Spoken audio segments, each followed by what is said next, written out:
Alright, what is up, guys? So, the patch dropped yesterday, I guess technically, or maybe it was like technically it was this morning, 6 a.m. And there was a decent amount of changes in it. A lot of fighter buffs, I think, really interesting. Ton of bug fixes. And I'm just gonna be honest with you guys, I'm not reading all these bug fixes. There are a lot of them. Most of these aren't relevant. And they're just like quality of life bug fixes, if anything. But yeah, like a lot of them are just kind of like whatever. So if you want to go read all these, feel free to. I'm not, because like I said, just don't care. But onto balance, which is what I will read. Fighter. So Fighter got a lot of love in this patch. I recommended a lot of these balance changes. I'd say around 2 months back, and looks like they're finally implementing them. Though, so some of them are pretty good, and some of them are kind of whatever. So start off with Fighter's breakthrough duration has increased from 10 to 12 seconds, and also grants 7 additional move speed. This is interesting. It's like this is a very whatever change. Like 7 move speed, like yeah, it's something. It's not a lot. I really wonder where they got this number from because like this is 2.3% move speed. I don't know. Like this just feels very like they pulled a number out of a hat and this is what they rolled with 7, right? Like it's not 5, it's not 10, it's not even an even number. It's 7. But anyways, like this isn't particularly good. If they want to make breakthrough good, and what I recommend here is make it so whenever breakthrough actually immunes a slow, if you don't know what this does, by the way, it basically any slowing debuff on you, breakthrough removes. Make it so when breakthrough removes a slow, you get a movement speed buff that is not small. I would go as far as say like 20 or 30 maybe, but then because that would actually make it comparable to sprint in a way, rather than just being a worse version of sprint. Because yes, there are going to be times when this would be really really good. For example, earthquake. If you ever get caught in earthquake, breakthrough is like literally the best skill you can have in that spot. But that's not consistent. So you're taking a skill that more often than not you're not even going to be using. And that's the thing. Your skills shouldn't be situational. Your skills should be I'm getting value out of these every single game. And breakthrough is one of those things you take in. And like yeah, technically you can use it in every fight to immune like hit slows and stuff. But is it really going to have a big impact? Probably not. It's not a sprint, it's not a second wind, and the buff doesn't change that. Moving on, Fighter's Adrenaline Rush grants a movement speed bonus of 5%. However, this is a relevant change. It doesn't make it better than Sprint or Second Wind, but it puts it up there in the same conversation as them, where this is genuinely now a skill that you could consider running over Second Wind, or maybe Sprint, but probably over Second Wind. I actually did some games earlier where I was running Sprint and Adrenaline Rush, and it's pretty solid. One really big thing of this is yes, the movement speed bonus does stack with Sprint. So if you pop Sprint and you pop Adrenaline Rush for 2 seconds, you have 60 move speed. For 2 more seconds, you have 45, and if the last 2, you have 30. So basically, it's just like giving Sprint an extra 15 move speed if you pop them together. And then on top of that, it still does have the damage over the action speed increase that it normally does. So overall, like I said, very very solid. I don't think this should be buffed anymore. I think this is a very good number to leave it at because it's at the point where like you could run it over one. Like if you run it over second wind, yes, you're gonna feel the loss of the healing. However, you are gaining something that is pretty nice. In faster builds, like I was running earlier, if you pop sprint and adrenaline rush, there is an argument to say that you could be 330 move speed with your shield outs. So really really cool. Overall, good buff. Then Fighter's taunt duration has been increased from 8 to 10 seconds, and the PDR/MDR bonus has been increased from 10% to 12%. So the actual percentage increase is the smaller part of the buff. The bigger part is this right here, this increase in time. So if you guys, if any of you guys are watching me for a while, I love taunt. It's literally one of my favorite skills in the game. I love using builds with like taunt second wind.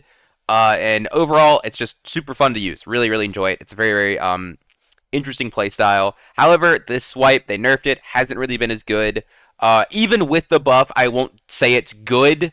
It is certainly solid. However, there are just too many sources of armor pen that are in the game right now that if you get affected by them, it just makes you're pretty much running a useless skill. Melt, or not even a skill, just an entire build. Like if you go a full tank build and you get like weak pointed or you get melted, like your build is just useless, right? That's just kind of how it works.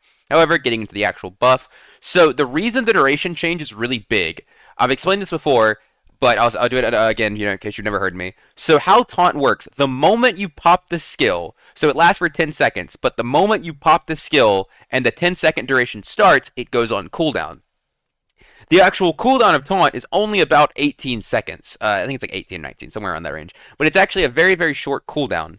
And the really good part of this is if you build buff duration, you increase the duration of the taunt therefore reducing the cooldown of it effectively, right? Because, if I have my taunt active for 16 seconds and it's an 18-second cooldown, but the cooldown starts the moment I activate the skill, then effectively it's only a 2-second cooldown. And now, let's say, for example, but let's say before you had 100% buff duration, right? That would change your taunt from an 8-second ability to a 16-second ability. Now, if you have only an 80% buff duration, you go from 10 seconds to 18 seconds, which would effectively give you 100% uptime on the taunt. So there is now a world where you could walk around having, an extra 12% PDR and MDR just permanently, and that is just always active. So, obviously that requires a very specific build for it. However, it is a very, very realistic build to run, and it's not even a bad build. Certainly not fantastic, but it is an option. I think that's pretty cool. And then, like I said, the MDR PDR change, it's nice. It's not anything huge, but it's cool. Like if you weren't running taunt before, you're probably not going to run it now, but it is certainly like, a nice little quality of life adjustment. And I do think that's how a lot of fighter skills are. Like, don't get me wrong, there are some of them that are completely unusable garbage. Like our next one we're going to talk about, Shield Slam. But then there are some of them that they're solid, they're just not they're just not there yet. Like they're close, but they're just not there to being good or to always giving you value. Now, on to the next one. Fighter's shield slam damage increased from 25 to 45, and the slow duration penalty applied to the target increased from 2 to 3 seconds. Yeah, 45 is a big number, but at the end of the day, it's a falchion hit, right? A legendary falchion's max base damage is 45. Shield slam is like hitting somebody with a falchion. And are you really going to take that as a skill? Probably not. Like, I used it, and it's not the worst thing in the game, but it's just like, why? Like, you hit somebody with it and you're like, oh, that's cool. Like, but why am I using this? Right? Like, there are interesting situations that have good value. Like, if a rogue gets on you, you slap him off and you push him, like, back and he's slowed and you can, like, hit him or kite him or whatever. Or you knock a wizard out of magic missile, stuff like that. It does have uses, but it's just usually underwhelming. Like, there are going to be times when it's really, really good, but 99% of the other time, it's just a very underwhelming attack. And that's just kind of how it is. If they really want this to be good, I would recommend, instead of being a slow, give it a disarm. You guys know how the giant spiders in Goblin Caves, they spit on you, you can't attack for a while? Give it that. I think that would be interesting. I think that would be cool. It would make it a lot better in melee combat, and I would always give you some sort of use out of it, rather than just being a damage slow. Because, like, yes, it does slow, however, you're also knocking them away from you, so... yeah, like it's okay. It's still not one of his best skills, but it certainly is better than it was before, right? So, yeah, that is what it is. Then, Spell Reflection. Fighter's Spell Reflection duration changed from 3 to 5 seconds, and the player gains a 5% MDR bonus while active. This is what I recommended. My recommendation was, while Spell Reflect is active, give a 50 MR bonus, just flat. And then also, I recommended for Perfect Block, which is the impact resistance skill. While that is active, give 50 armor, have like a physical damage reduction and a magical damage reduction one. Because the problem with Spell Reflect is, yes, you can block spells, you can send them back, you can even send hit scans back now. That's not why it's weak. The reason it's weak is because the moment you pop it, they can just choose to hit you with spells that can't be blocked. Splash fireballs, lightning strikes, that sort of thing. And if they do that, which they will, then you just don't have a skill, right? So if you want to give it some sort of use, give it some like level of magic damage reduction, so while it's active, if they are not hitting your shield, you still get some benefit out of the skill. It's not just a useless skill, right? So overall, solid change, nothing crazy. Little bit better, probably still not usable. Anyways, moving on. Barbarian. Barbarian's Blood Exchange now works based on damage dealt rather than maximum health. So, before anybody goes crazy reading this, like I did, this is not a 1-to-1 damage scaling. It's not, I do 15 damage, I heal 15 damage. No. You heal for 10% of the damage you deal. And so, yes, this skill is completely useless now. It is just non-existent in the game. You have no reason to run this. For reference, in like a decent Barbarian kit with Blood Exchange, you were always going to be healing for like minimum around 15 health. Usually like closer to like 20.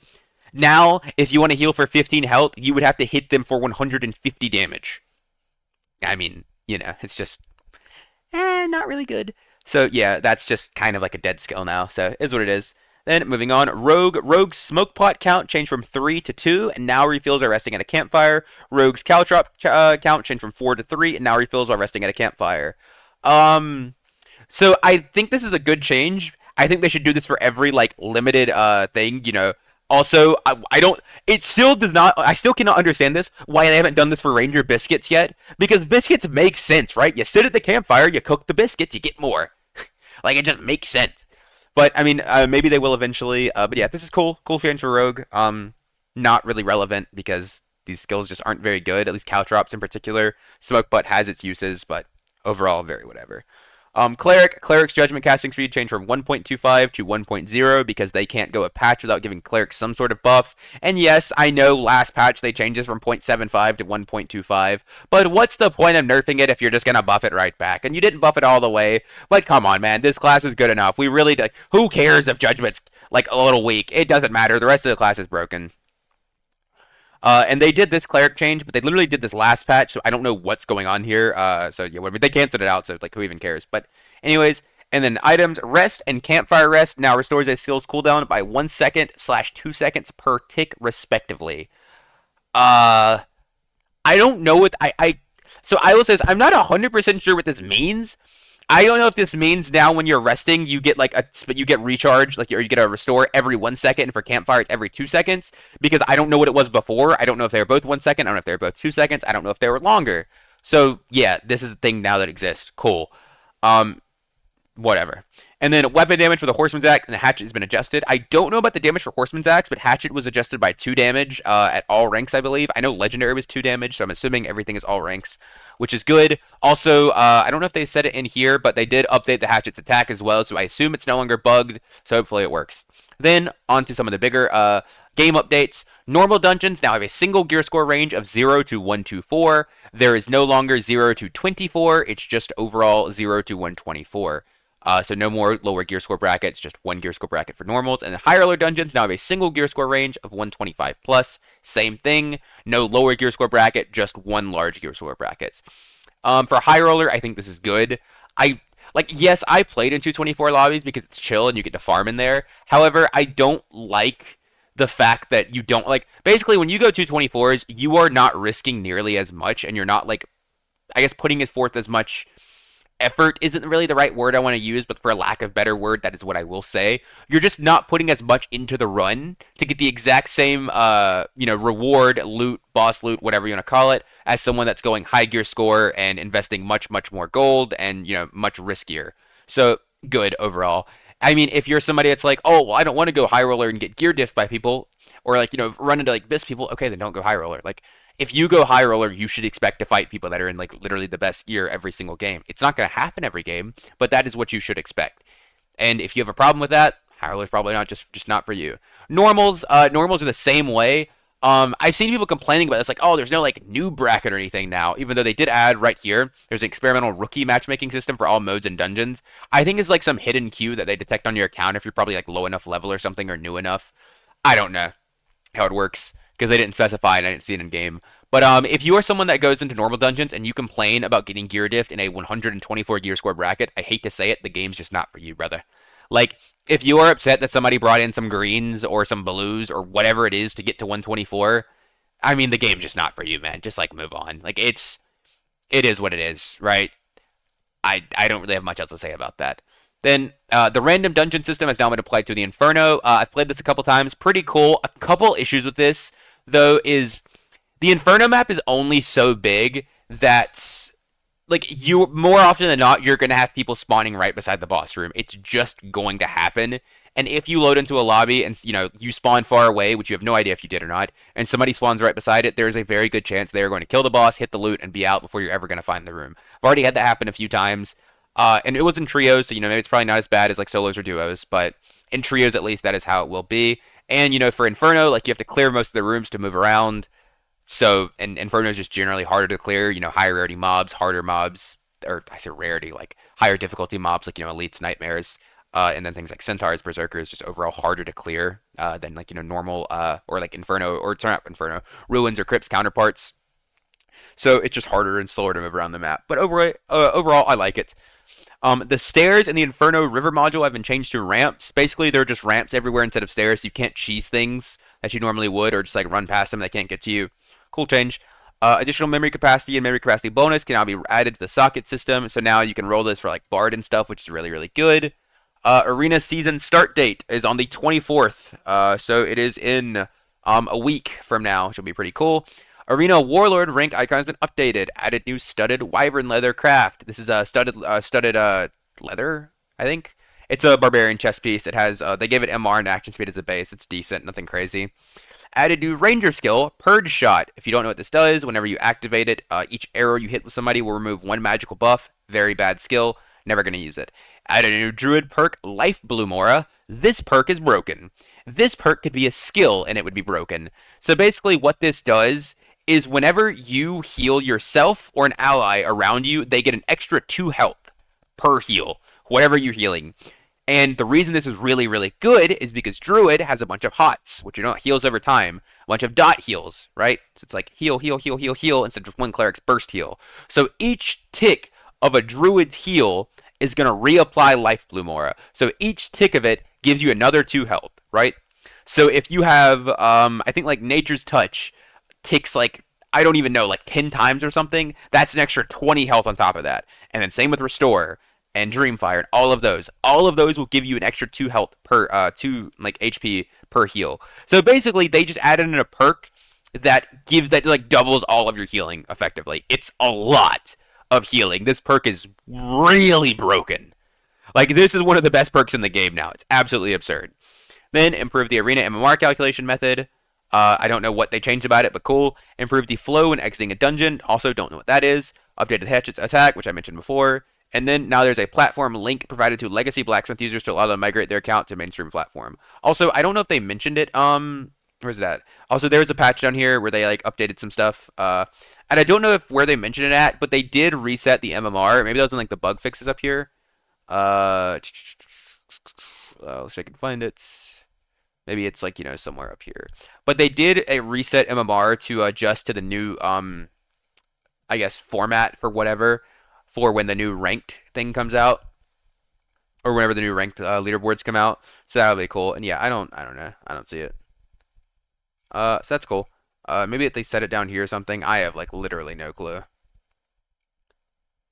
Is it right here? Nope. Yeah, I don't know where it's at. I'm gonna be honest with you. I have no idea where they put it. They put it somewhere. Oh, here it is. Your existing arena MMR will be reset to test a new MMR calculation method before the season. So yeah, that's missing from patch notes. Cool.